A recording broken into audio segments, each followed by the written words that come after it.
उत्तर प्रदेश सरकार में मंत्री दानिश आजाद अंसारी ने जमीयत उलमे ए हिंद के अध्यक्ष अरशद मदनी के बयान पर कहा, अरशद मदनी साहब देश की तरक्की नहीं चाहते, समाज की तरक्की नहीं चाहते और खास तौर पर मुस्लिम वर्ग की तरक्की तो बिल्कुल ही नहीं चाहते।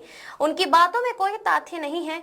उनके आसपास के लोगों को ये बताना चाहिए कि आज भारत में कई ऐसे विश्वविद्यालय हैं जहां पर मुस्लिम समाज के कुलपति हैं और वो मुस्लिम समाज को शिक्षा देकर सही दिशा में बढ़ाने का काम कर रहे हैं। इसे देश को कलाम चाहिए। कलाम की सोच को यदि हमें आगे बढ़ाएंगे तभी हम मुस्लिम वर्ग का भला कर पाएंगे। लेकिन दुर्भाग्य की बात यह है कि अरशद मदनी ने हमेशा मुस्लिम वर्ग को रियासत की भट्टी में झोंकने का काम किया। मदनी साहब का जो बयान आया है, उस बयान को आप किस तरीके से देख रहे हैं?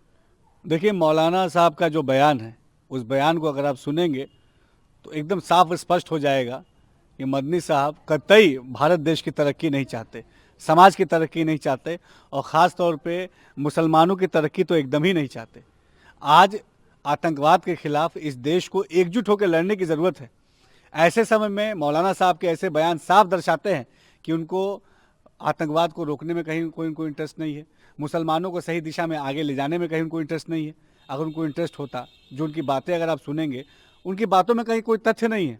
वो कह रहे हैं कि आज भारत देश में कोई मुस्लिम वीसी नहीं है, तो उनको जागना चाहिए। मौलाना साहब को ये बताना चाहिए, उनके आसपास के जो लोग हैं उनको ये बताना चाहिए कि आज भारत देश में कई ऐसी यूनिवर्सिटियां हैं, सेंट्रल की, स्टेट की, प्राइवेट यूनिवर्सिटियां, जहां मुस्लिम समाज के वाइस चांसलर्स हैं और वो मुस्लिम समाज को सही दिशा में शिक्षा दे के आगे बढ़ाने का काम कर रहे हैं।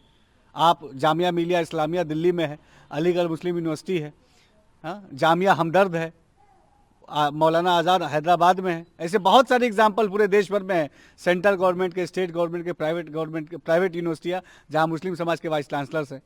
तो इस देश को कलाम चाहिए। कलाम की सोच को आगे बढ़ाएंगे अगर हम, तभी हम मुसलमानों का भला कर पाएंगे। लेकिन बड़े अफसोस की बात है कि मौलाना साहब ने हमेशा मुसलमानों को सियासत की भट्टी में झोंकने का काम किया है। अगर उनको मुसलमानों के हितैषी होते तो शिक्षा की बात करते, स्वास्थ्य की बात करते। वो तो केवल और केवल मोदी जी की सार्थक नीतियों का विरोध करके अपने आप को एक पार्टी बनाए हुए हैं। समाजवादी पार्टी, कांग्रेस पार्टी को पोषित करने की नीयत के साथ मौलाना साहब के तमाम बयान है। अगर उनके मन दिल में ज़रा भी कौम के लिए हिमायत होती, दर्द होता, तो बात करते तालीम के लिए कि हमने कितने एजुकेशन इदारे खोले, हमने कितने एम्प्लॉयमेंट के लिए अपॉर्चुनिटीज़ पैदा की, हमने कितने स्किल डेवलपमेंट्स के लिए काम किया, मुस्लिम महिलाओं के बेटरमेंट के लिए हमने क्या काम किया।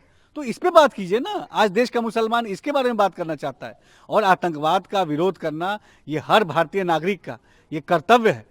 इतनी बड़ी घटना जो दिल्ली में, इतना बड़ा दुस्साहस, इतना बड़ा कायराना हमला जो हमारे देश के अस्मिता पे हुआ, ये भारत देश पे हुआ है।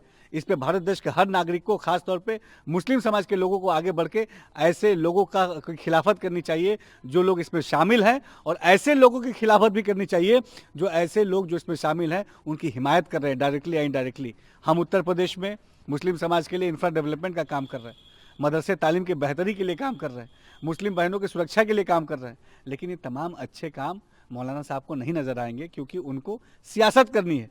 और सियासत भी मुसलमानों के वेलफेयर के लिए नहीं करनी है, सियासत करनी है अपने परिवार को आगे बढ़ाने के लिए। जब सियासत में हकदारी की बात आती है तब तो अपने परिवार के लोगों को आगे बढ़ाने का काम करते हैं, लेकिन आम मुसलमानों को केवल गुमराह करने का एजेंडा ये ऐसे हमारे मौलाना लोगों का है।